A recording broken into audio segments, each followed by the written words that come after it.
Welcome to the RotoWire Fantasy Football Live Show. We'll be live 5 days a week, 11 a.m. Eastern Time. But hey, if you missed the live show, you can always catch the replay on RotoWire YouTube. I'll always post that link maybe an hour after the show, so no worries, you always can catch it. Now, remember, during the preseason, we take Thursdays and Fridays off. However, this upcoming week, so the Saturday, the 12th of August, Sunday, the 13th, I'll be at the Kings Classic and the Fantasy Football Expo. Good morning, Jay Red. So I will not be on next Saturday and Sunday. Again, the 12th and Sunday, the 13th, because of the Kings Classic and the Fantasy Football Expo. That's going to be a crazy weekend. Unfortunately, I'll be working actively during the show time. All right. Remember, if you've been liking the show, please consider hitting that like and subscribe button. If you happen to be watching on RotoWire YouTube, it helps the team know if the show is useful or something you value. And again, please, if you're not already, please follow me on socials at Jim Coventry NFL on Twitter. I do post about 5 player preview profile threads each week. Jay Red, final rankings of mine. So I do mine at RotoWire. Mine are available for anybody who has Yahoo Plus. People can access them there. They're always active. Anybody who has a RotoWire subscription can get my rankings on the round tables. Those get posted. We're doing another one in about 5 days. So those will be the most recent ones. And if you want a free trial to see those, just go to rotowire.com/Jim. It'll unlock the paywall for a couple days. No credit card needed. Those are ways to see my rankings. People can always DM me with questions at Jim Coventry NFL on X, Twitter, whatever we're calling it these days. All right. And remember, stay tuned to the end of the show. Sam Wagman's coming in today of One Place Football Guys, among other places. I think it was the Game Day, but he's an outstanding guest. You're going to want to hear what he has to say about players he's targeting in 2023 drafts. All right, let's cover some news and notes first here. Los Angeles Rams news. So Cooper Kupp, according to the Rams OC, Mike LaFleur, expects Kupp day-to-day. Expects him to be all right. Now, these hamstring injuries, we never really know, but we do like to hear optimistic news for certain about hamstring injuries. So let's see with Kupp. We do have plenty of time. Brian Upton, welcome. So with Cooper Kupp, we really don't know, but right now, positive news is good. We are over a month away from week 1. Hamstring injuries are not uncommon in the preseason. They do happen quite a bit. Of course, there are some that are worse than others, and that's what we don't know. But let's go with the optimistic news right now. Now, I always talk about fantasymojo.com ADP. This time of year especially, I use the tool that they have that very few companies have. I go with the last 3 days ADP because when we have this injury news coming in, we have to know how fantasy managers are acting toward it now. We don't want that summer-long ADP. It's not reflective of today's market. Mr. Scampers is in the house. Welcome. So basically, Cooper Kupp barely saw an ADP change with the hamstring news ahead of time. He had been going as the wide receiver 4 and pick 7. So the fantasy market did not move him. We thought he might go down a spot or 2. Was not the case. These are high stakes drafts that Fantasy Mojo uses. The only reason I don't care what high stakes players are, they're as good as the players who play low stakes, but we know people have skin in the game. So we don't have mock drafts and things where people are just toying around. That's why we tend to go that route. We know people who drafting are serious. All right, so Cooper Kupp, draft him as you normally would. If you were worried about him at age 30 in the first place, then have those same apprehensions. If you feel that he is going to continue to be points per game, the PPR 1, which he was last year before he got hurt, okay? So he was the wide receiver 1 in PPR. So I personally, you're just worried Matthew Stafford, back and neck issues. Those are the 2 types of things that are like, ugh, that's like with Tua, right? We're worried about him because these aren't injuries you can avoid. I mean, if you got a bad back, a bad neck, or if you have brain issues, those are really hard to offset. One hit and you could be in real trouble. All right, Baltimore Ravens news. So Coach John Harbaugh is talking up Rashod Bateman, saying he could be out there pretty soon. But this is not optimistic, right? So the thing with Rashod Bateman was week 6, he injures his foot and gets a cortisone shot in June. Now, I got clarity when listening to the Franchise Focus podcast that Joe Dolan from Fantasy Points does. But I like that show because he brings reporters on. And the Baltimore Reporter made a very astute comment that makes me feel a little different about Bateman's situation. That comment was the cortisone shot was due to pain that was because the screw was still in his foot. He was going to get the screw out, at which point he would probably be fine. So if the cortisone shot, as his beat reporters maintains, if it was for that reason, then the drop in ADP for Rashod Bateman is a huge buying opportunity. Now, earlier in the summer, he was going in the maybe 45 wide receiver. Last 3 days, fantasymojo.com ADP, wide receiver 54, pick 124. Now, Bateman has had some drop issues in his short time in the NFL. He had a 12-game season and a 6-game season. But last year, despite limited targets, he was becoming on that track to being a star.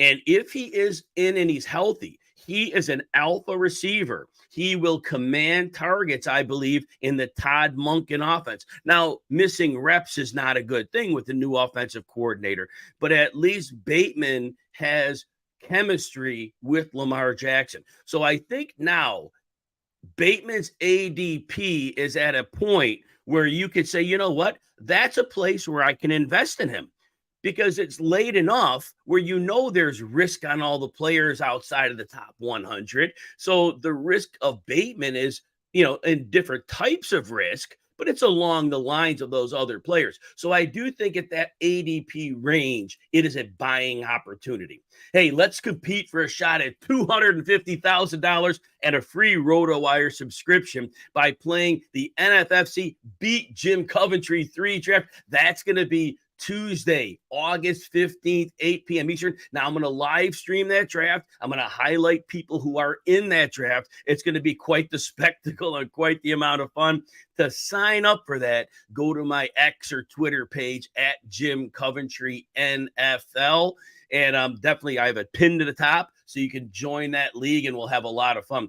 Jay Red, I agree with you. I'm going to put this comment on the screen. I've been talking in the preseason about this. The Ravens will run more than throw. The Ravens, aside from 2 years ago when they lost Dobbins, Edwards, and Justice Hill to preseason season-ending injuries, this team ran the ball upwards of 54% of the time, which was by far the most in the league. New England was in the stratosphere, but there was like nobody else. So what I'm contending, though, is, look, they pay Lamar Jackson. They bring in Odell Beckham. They draft Zay Flowers. They already drafted Bateman. They have Mark Andrews. And Todd Monken's the signing. Now, Todd Monken has heavy roots in the passing game, passing on early downs aggressively when the box counts are high to take advantage of inefficiencies in the defense. So I still think the Ravens are going to run a good deal, but I think they're close to 50-50. And that makes a difference. I don't think this is going to be the pass attempts we're going to see out of Justin Herbert or we're going to see out of Patrick Mahomes. But I do think there are more pass attempts there than they were. And so I do think it's important to understand that how heavy to the run they were slanted, and that Monken signing, that is not Greg Roman anymore. It's definitely going to be some level of move away. But I do agree with Jay that this is not bombs away offense, but it will be different. All right, New Orleans Saints news. The NFL, we found out Friday, is suspending Alvin Kamara for 3 games, gag, for his role in the incident in Vegas. And that bothers me. That bothers me greatly because he should have been suspended 6 games. The personal conduct policy is out there. It says that if you violate it, it's a 6-game minimum, and they don't need the legal system to find you guilty of something. They have tape showing what he did at an NFL-sponsored event. I think it's preferential treatment to a player that's been a star, and I think we see that time and again. And I think the league, it's a very bad look for them, but we're here for fantasy football. So when we talk about fantasy football, Kamara's gone for 3 games. That means he'll be there if he stays healthy for 14. So his ADP, running back 30, pick 80. Now, he's a declining player, not the receiver he was, because the explosive ability he had. Isn't there also Sean Payton designing that beautiful screen game to maximize and leverage Kamara? That's no longer there. Drew Brees, again, my mind, the greatest screen game quarterback of our generation. So all those worked against Kamara, and we've seen his rushing usage go up, his receiving usage go down, but he's still been effective for fantasy. But I think as he continues to age, clearly he's a player that is not going to benefit him for sure. And so, but Kamara, a reasonable ADP pick. At 3-game suspension, it's very reasonable for your running back 3. Now, Jamal Williams and Kendre Miller are going to be in the mix, and the news that came out, pretty much no real dynamics here. Jamal Williams is going to be the lead back, and that's, and I don't believe every beat reporter, but I do hear that Williams is clearly going to be the guy, and Kendre Miller's going to mix in. Now, there was talk about Miller. He didn't get a lot of receiving usage in college. Miller's been talking up the idea that he just wasn't used, that he's a better receiver than that. And that's possible. But we have to figure that in. And then Jamal Williams, he was a decent receiver in Green Bay, but then they didn't use him at all in Detroit. So was it that the coaching staff didn't like what they saw there? Is it they had a different vision? They had DeAndre Swift. So why do you need Jamal Williams as a receiving back if you have DeAndre Swift? So I think Jamal Williams is he's more the Green Bay receiver type in my mind than he was the Detroit version. And I think while Kamara's gone, I think Jamal Williams is going to see 70% of the work, Kendre Miller 30%. The big deal for Miller is this.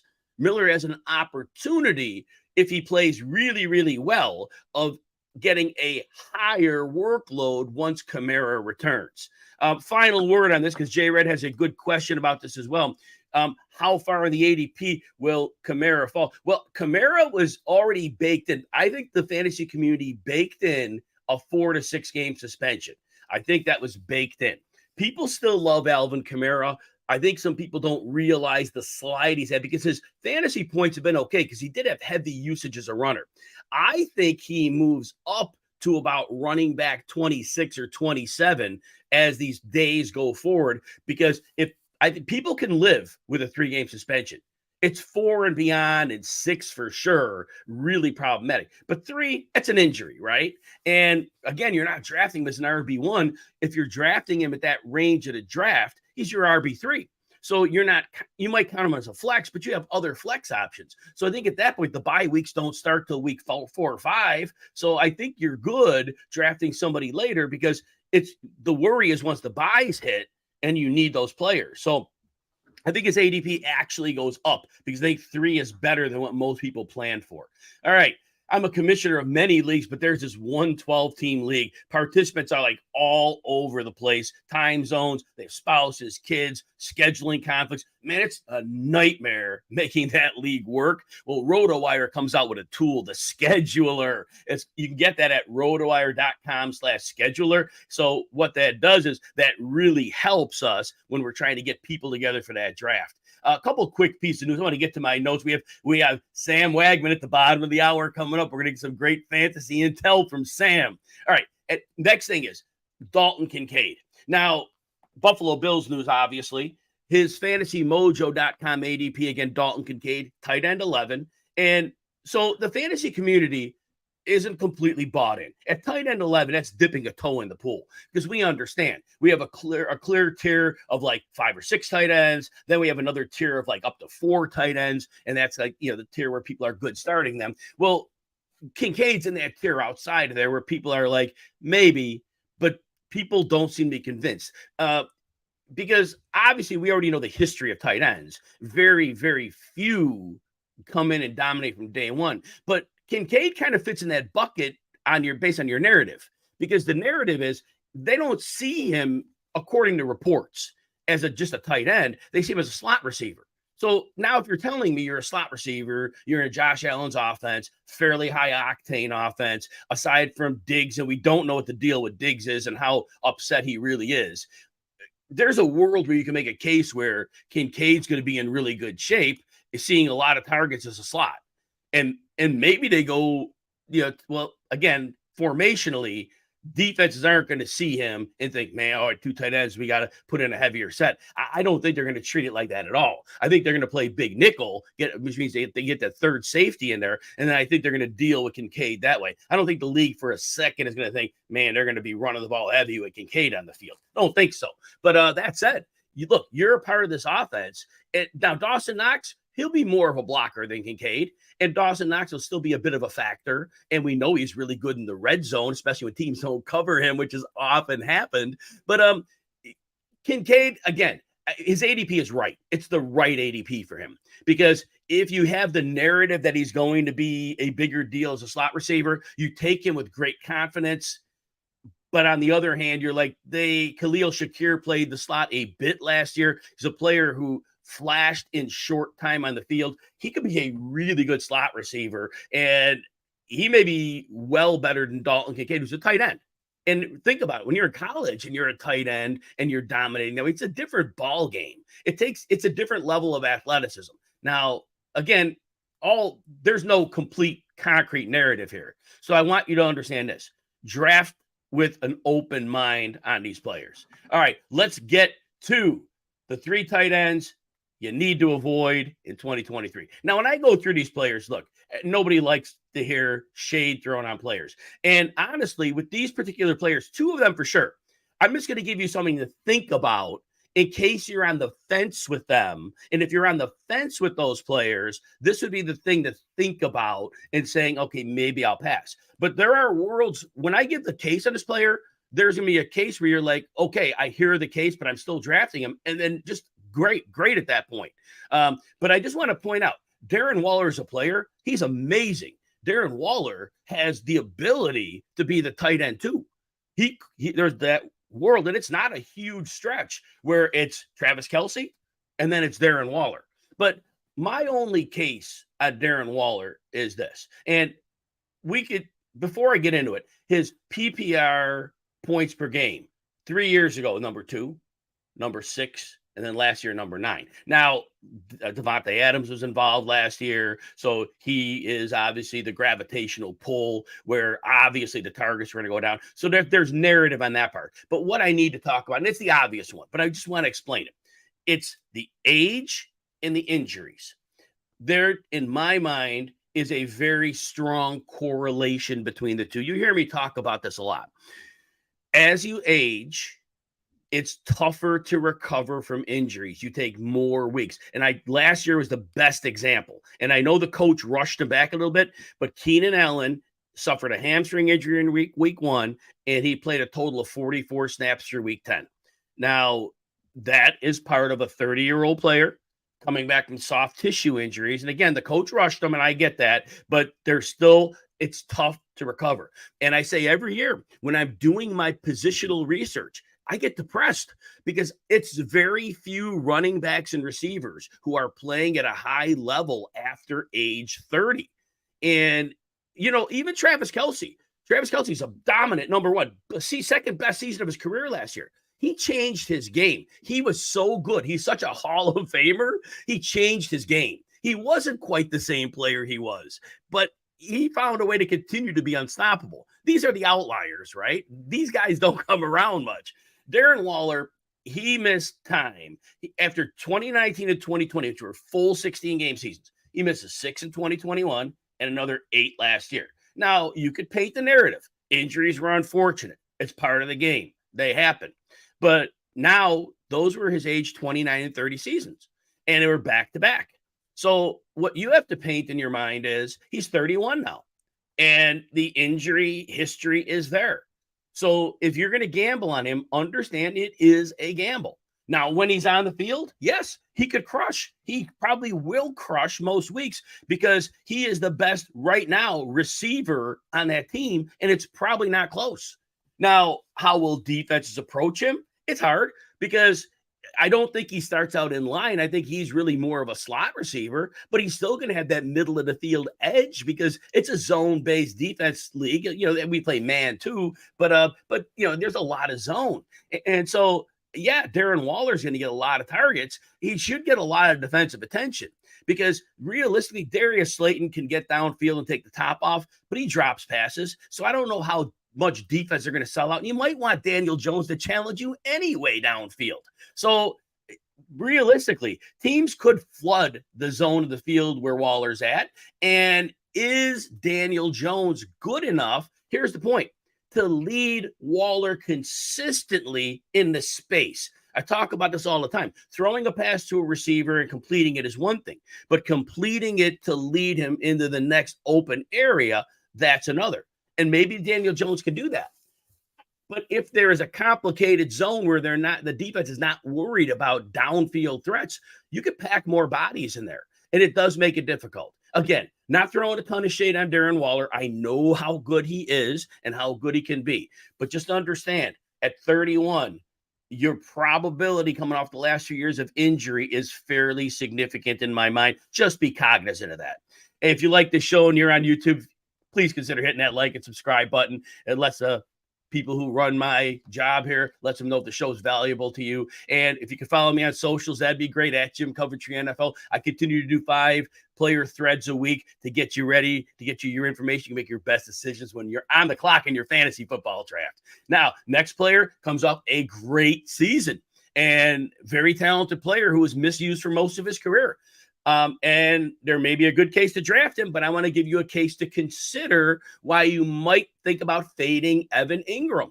He's going off the board per fantasymojo.com ADP as the tight end 8. It's a pretty fair draft price. And he had a great finish to the season last year. And so that paints a lot of optimism. And we're like, man, you remember that one game where he went completely off. It was amazing. Just great fantasy. And he was the guy like every week. Earlier, oh yeah, DFS, he's 3,300 on DraftKings. Play him. And he was cashing, low line for that. Remember this, first 12 games of the season, Darren Waller, sorry, I just talked about him. Evan Engram in the first 12 games only went over 60 yards twice. He had a good floor many weeks, but he was the typical tight end, with the ups and downs. We get that. We understand how that works. If you're not Travis Kelce, you do have that variation, right? And Engram had only scored in one of his first 11 games, but he got into a major hot streak, and the team showed a good propensity to know how to use him. They were using him on these horizontal routes, getting the ball in his hands and letting him make yards after the catch. It was a beautiful thing. He scores 4 times in his last 7 games. Now, that includes the playoff games as well. But, yeah, he was playing really well. And career highs in catches and yards, 73 catches, 766. And then the touchdowns, he had 4 of them. That was the most since his rookie year. So that was great. In 98 targets. That was a strong number. That was the 3rd most he had. So when we look at Engram, though, here's the thing. Bringing in Calvin Ridley via trade, I think that's a big deal. All reports seem to be that he looks like the alpha they were hoping to get. So right off the cuff, you have to think that Ridley will be a target monster in that offense. And then we get to the middle of the field, and that's where Engram does his damage. Christian Kirk does his damage there. Now, the way they ran packages with rub routes, and they were able to scheme up sides of the field where sometimes you would put an overload on one side, they were able to get both Engram and Christian Kirk going underneath. It was a very creative and inventive offense. But I don't think that's the iteration of the offense we're going to see this year with the new outside receiver in Calvin Ridley. So again, I think Ridley dominates targets. I think Christian Kirk proved that he is despite being a slot guy, he's a strong number 2 option, as I said earlier, in a zone-based league. And so I think that's very advantageous for him. I think what's going to happen is the target swings for Engram are going to be more dramatic than ever. And that's going to be the thing. He's going to have his good games, but I think he's going to have more floor games than we'd like to see. So again, if you're drafting him at tight end 8, just be ready for the possibility that the bringing in Calvin Ridley and the continued establishment of Christian Kirk, a man that they paid both of them. But understand, I really think those are the 2 main cogs Ingram's kind of the third wheel, and he should be fairly solid there as well. But I am likely going to fade him because I'm just going later on my tight ends, and there are other shows and you've been talking about them. I'm just at that point, I'm like, you know what? Once we're out of those 5 or 6 tight ends, at that point, I'm swinging for defense anyway, and I know I'm getting down weeks, so I just soon get receivers and tight ends receivers and running backs. I'm sorry about that. At that point in the draft where Evan Engram is going, and so that's my reason to consider moving away from. Hey, I'm going to be at that Fantasy Football Expo whole weekend in Canton, Ohio. That's next weekend. And remember, I won't do shows those 2 days, next Saturday, the 12th, Sunday, the 3rd, because I'll be at the Kings Classic drafting on Saturday. I'll be at the Expo on Sunday. So during those exact times I do the show. So I'll miss you guys those days, guys and gals, I should say. But at the Expo, everybody's welcome to go to that. And there's hotels all around the area. There's no one hotel where everybody has to stay. So, but if you want to get tickets to the Expo, go to thefantasyfootballexpo.com. RotoWire is going to have a booth there. I'm going to be on some of those expert panel discussions. I'll be at the booth when I'm not at the panels. When I'm at the panels, there'll be a sign. Jim isn't here.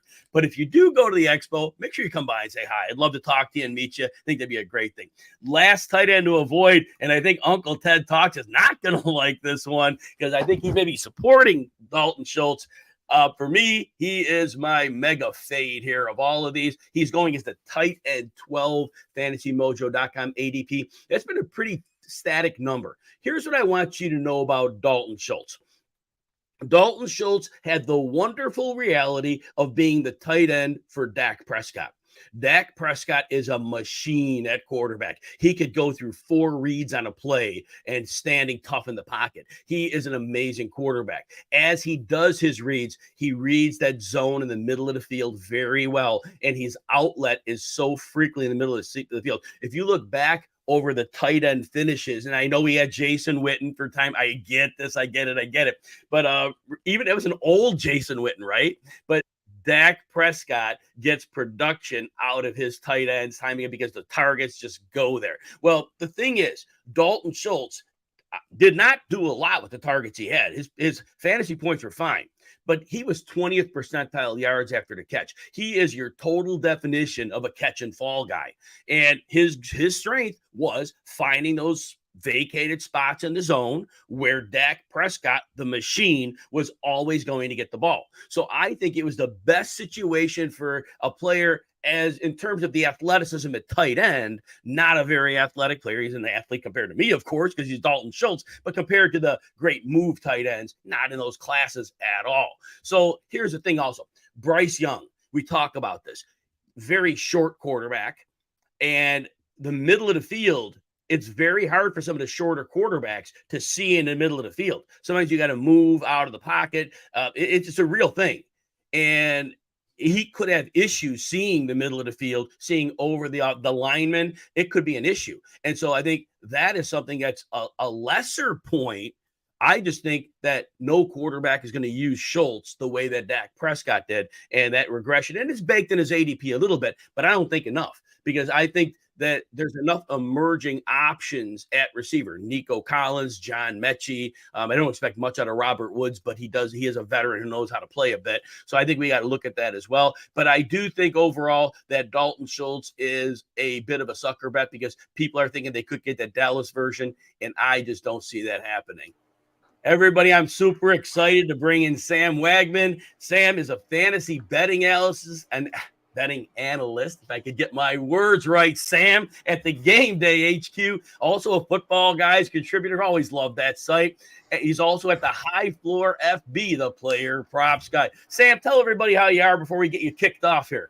I'm doing well, Jim. We're a few weeks away from football season. That's always a good thing to say, and that we made it through the long 6 months of winter. Basically, this is our winter the last 6 months. So now we go into the nice football season for the next 6 straight months, and here we are.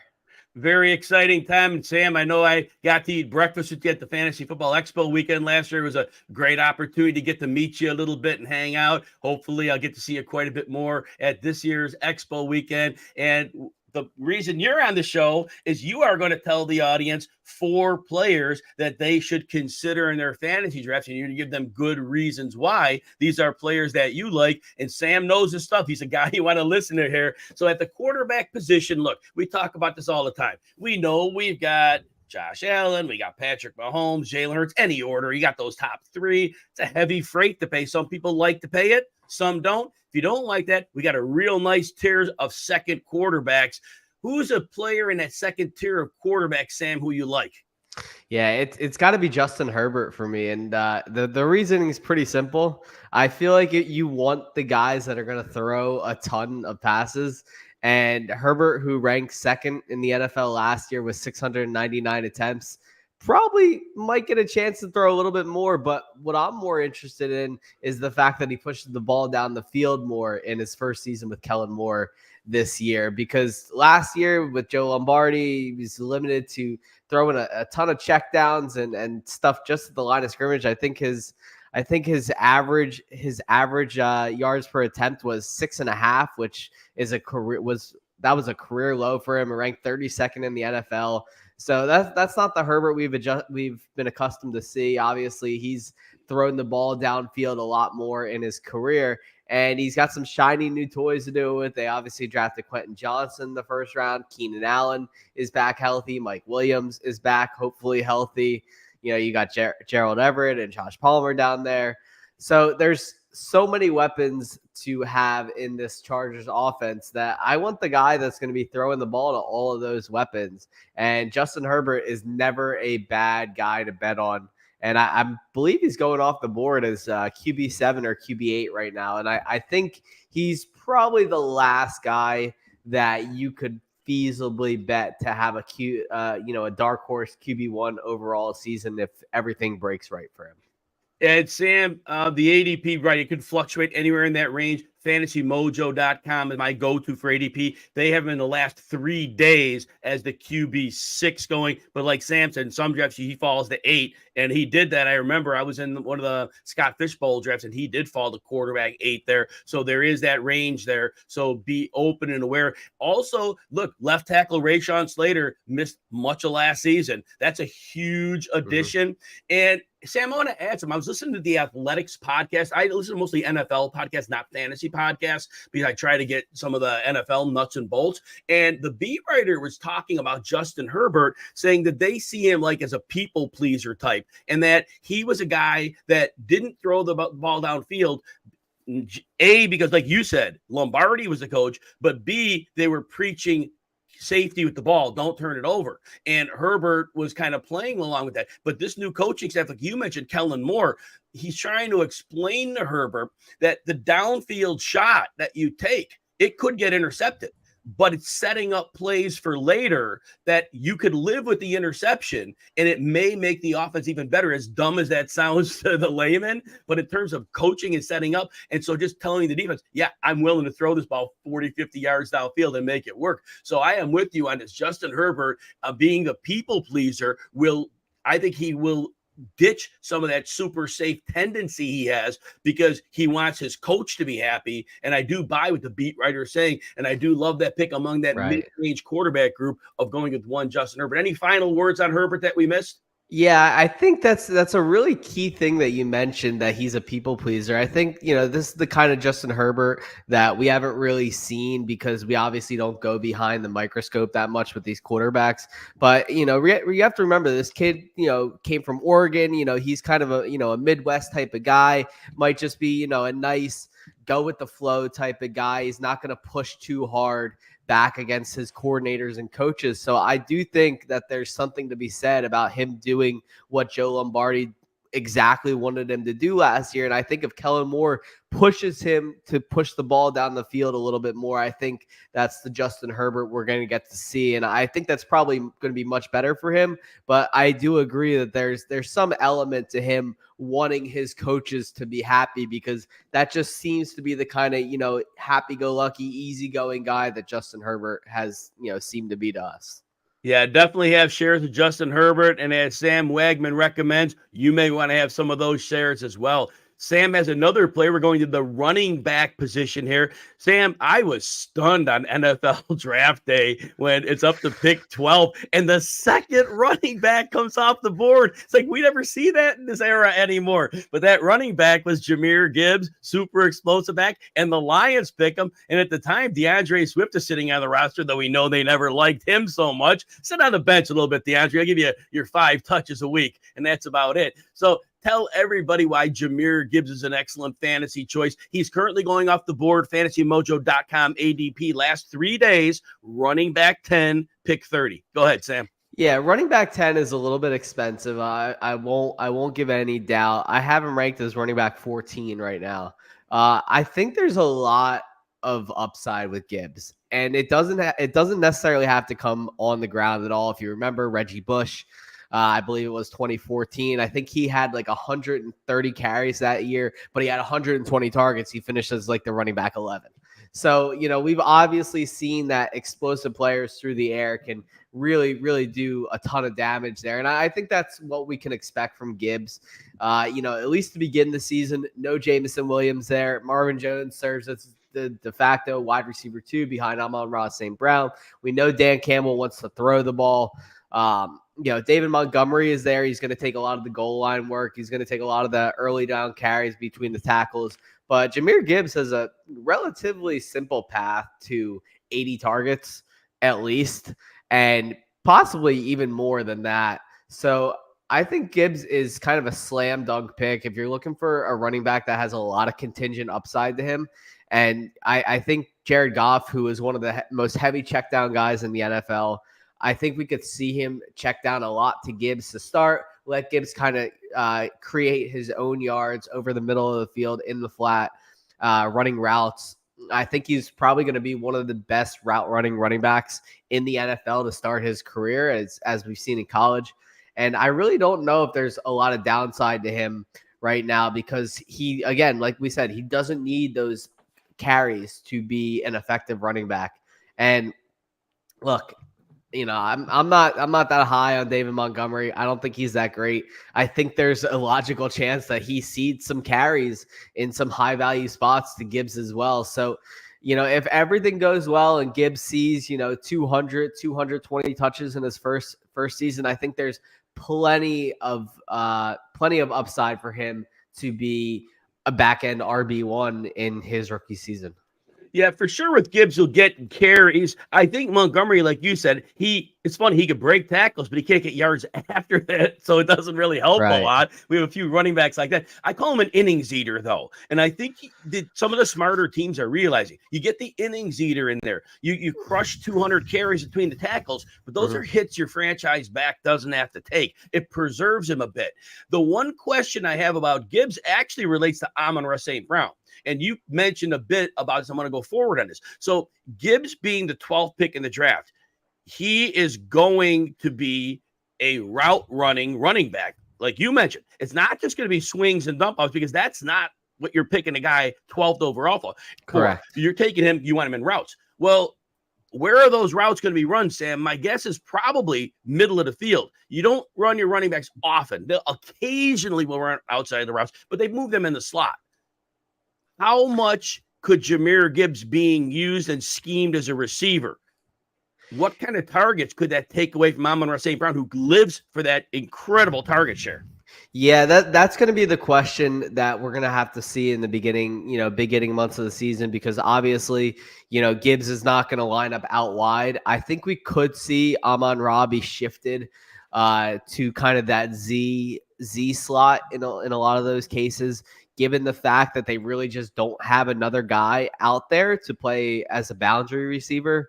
Obviously, a guy like Quintez Cephas, who would have played kind of that role for the Lions before, he was indefinitely suspended.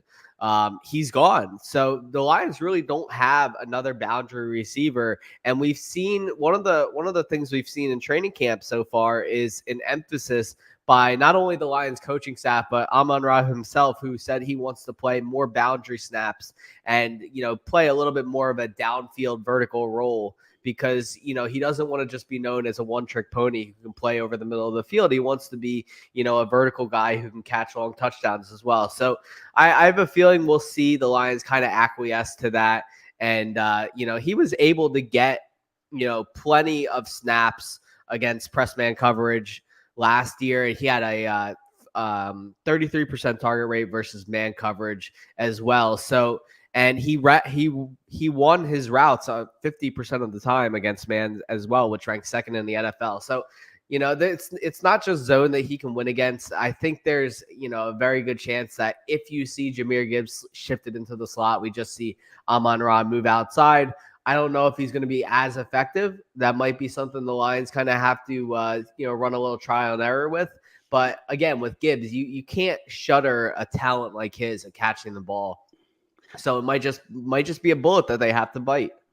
100%. Now, we had a question in the chat. Kevin Jimenez asked about David Montgomery. I think for a flex and an innings eater, yeah, I think he's going to be fine. And I do think he gets goal line work. Those are tough carries. Those are carries that they're big hits when everybody's in a goal line package defensively. Now, we're not going to see the Jamal Williams 18 touchdowns. We're not going to see that. But you're going to tell me David Montgomery gets 700 yards and 6 or 7 touchdowns? Yeah, I think that's plausible for David Montgomery. And drafting him as a flex, if that's where you're at in the draft and that's what you need, I don't think he's going to do poorly. But just remember, even when Chicago, when he was putting up fair fantasy numbers, his broken tackle rate's always great, but his yards after has not been good. He has been basically about 4 yards per carry. And the Bears had really good run blocking. Their line gets maligned. They couldn't pass block, but the run blocking was very strong. But so, yeah, I just think Montgomery, anything on Montgomery before we move forward? Yeah, I actually think he's going to be really good for the first third of the season when Williams is out. I think they're going to lean more on the run while he's out, as they, teams are going to key in on the fact that Amon-Ra is the only receiver there. And you have to take into account that Sam Laporta, as good as he is as a pass catcher, might take a little bit of time to kind of get up to speed. So I don't know how much of an early season role he's going to play. I think Montgomery is going to have some decent games in the first month of the season, and I don't have their schedule in front of me, but I would be shocked if he doesn't have a couple 100-yard games in that sector. I think he's going to be a guy that you should look to trade before your trade deadline swings around in November, and I think that's probably going to be where he does the best. Like you said, Montgomery is a guy that he's never really kind of lived up to, the draft capital that he received. And even with good run blocking in the past, kind of was just very but Detroit's offensive line is no slouch either. It's probably a top 5 line in the league. And I do believe they're going to lean pretty heavily on the run game there. I actually think Montgomery is going to get closer to 1,000 yards than people think. So, if you're waiting on running back, I think he's a great kind of dead zone area guy to target in that 7th, 8th round. And I think he's got a little more safety than some guys that are going around him, like Rashod White. But I do think that over the course of the season, he's going to be phased out a little more for, getting Jahmyr Gibbs as much touches as they can to satisfy that draft capital. So I do think Montgomery is going to be a guy that I look to trade away halfway through the season. Yeah, I love that. So David Montgomery, again, worthwhile as a flex play. Dan Campbell, run the ball? Yeah, I think so. Dan Campbell kind of likes the run game a bit. Loves to run the ball. and now that Deuce Staley is gone and can't muck up the running game anymore. As much as I love Deuce Staley, he completely ruined what was a very good running game in Detroit the last couple of years. So I will look forward to see them do some things differently there.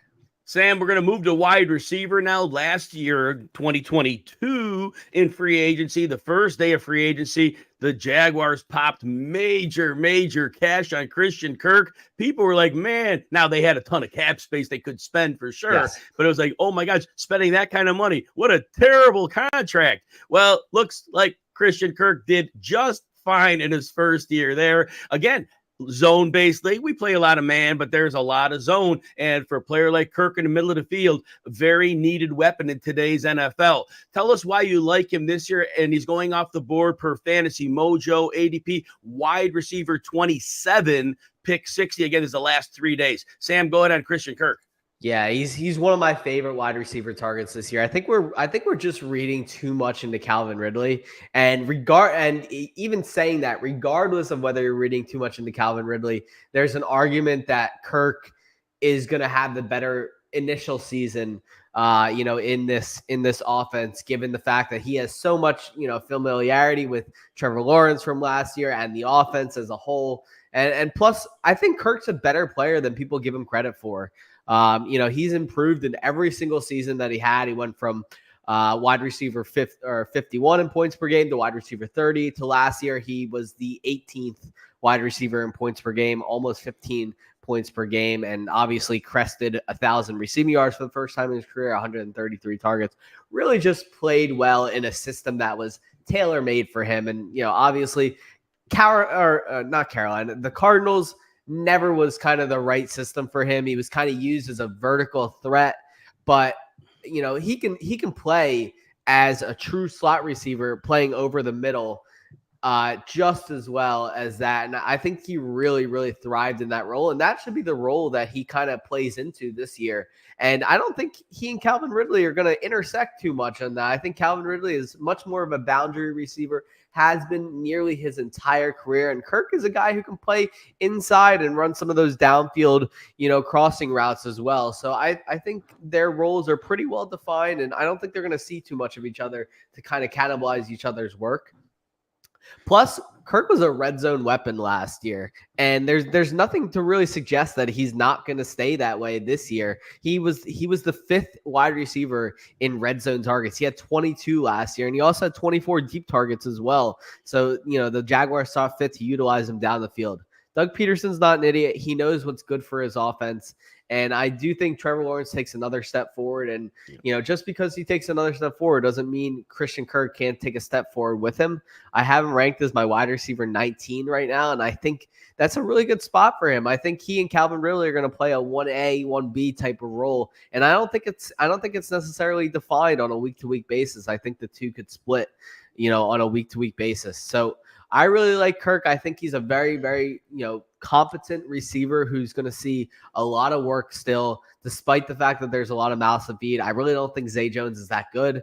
Evan Engram is there, but Evan Engram's going to play a very defined role as well. And I think those two, Ridley and Kirk are going to be the two guys that see at least 120 targets each this year. Sam, you mentioned Trevor Lawrence. Yes, he is on that fast track to becoming a superstar. And in the AFC, that's loaded, and the defense in Jacksonville, they have some players. It's not a good defense, and they're going to have to score points to win games, and they're going to put that team on the shoulders of Trevor Lawrence. And so supporting two high-end receivers, that is not a stretch at all. You're going to put up big yardage. We see it all the time. Multiple receivers can be very, very effective. Quick question in the chat. Jay Red asked Kirk over Ridley in the PPR, and Ridley's a little more expensive. Not much more, but a little more expensive. Which one do you prefer, or both?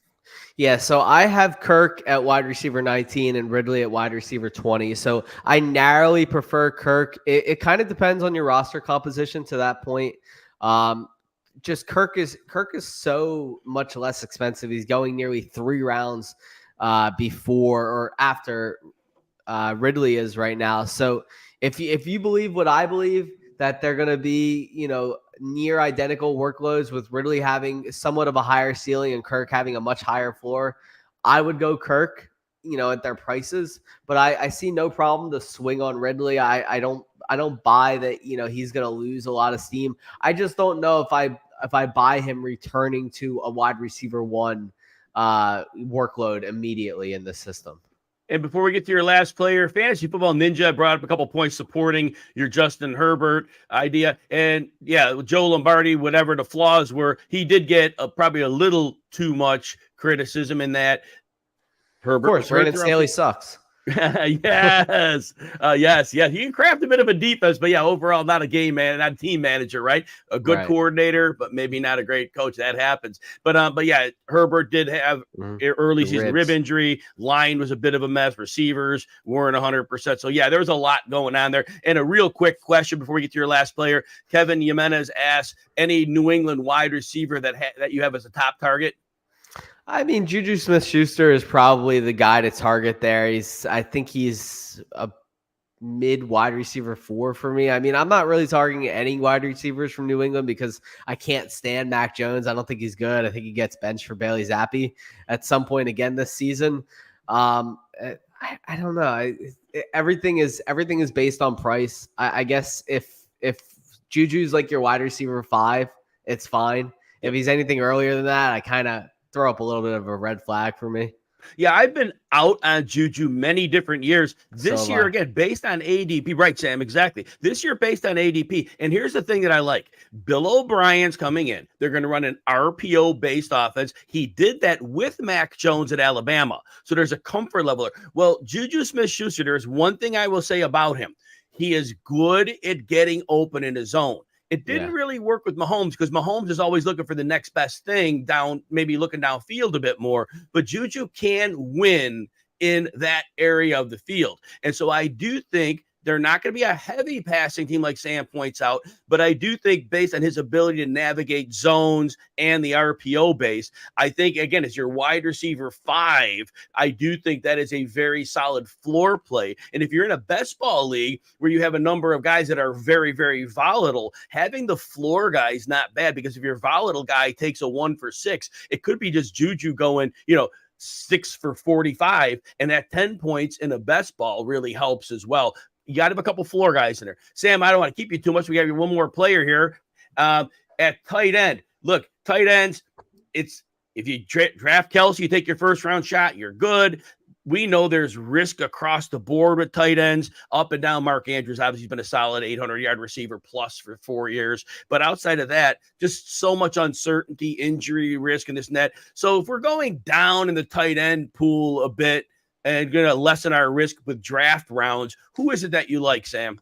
Yeah, so Andrew Cooper from Fantasy Alarm releases his yin and yang tight end article basically on a cycle every August, and he released it yesterday, and I was very happy to see that one of my favorite tight ends over the last few years is squarely in the yang section, which is, a mid ceiling or mid floor and high ceiling player, and that player is David Njoku, and it fits Njoku to a T. Now, obviously, with Deshaun Watson last year coming in off a suspension, looked a little rusty, hadn't played football in nearly 2 years. He still found a way between him and Jacoby Brissett. Njoku was still targeted 20 times in the red zone last year, and that ranked second among all tight ends.